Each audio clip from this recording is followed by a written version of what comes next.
आजादी के 78 साल भी अगर भारत में जाति के आधार पर कोई नियम या कानून बनाया जाता है तो आप सोच सकते हैं कि यह देश कहां जा रहा है। आप स्कूल में पढ़ते हैं बहुत सारे बच्चों के साथ, क्या आप सबकी जाति जानते हैं? आप कॉलेज में पढ़ते हैं, क्या सबकी जाति जानते हैं? आप मेट्रो में सफर करते हैं, बस में सफर करते हैं, आप खेलने के लिए किसी मैदान में जाते हैं, स्टेडियम में बैठकर मैच देखते हैं, लेकिन क्या आप सबकी जाति पूछते हैं और जानते हैं और उस आधार पर किसी के साथ बैठते हैं? नहीं।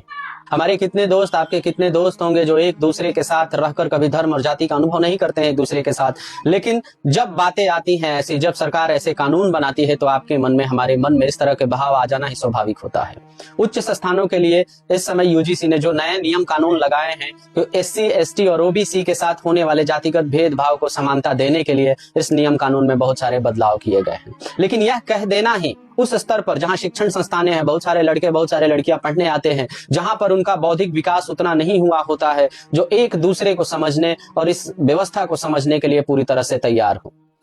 कॉलेज और स्कूल में छोटी छोटी घटनाएं, लड़ाई झगड़े हमेशा आपस में होते रहती हैं, लेकिन इस घटना में अगर इस बात को जोड़ दिया जाए कि अगर कोई किसी जाति के आधार पर कोई लड़के और लड़की या किसी भी लड़के और लड़के में लड़ाई को एक कानूनी रूप दे दिया जाए तो शायद आने वाले आपसी मेल भाव और समन्वय को आप ज्यादा दिन तक टिकाए नहीं रख सकते हैं, वह बिगड़ जाएगा। वैसे समय में लोग एक दूसरे से दोस्ती संबंध रखने में भी जाति को पूछना महत्वपूर्ण समझने लगेंगे।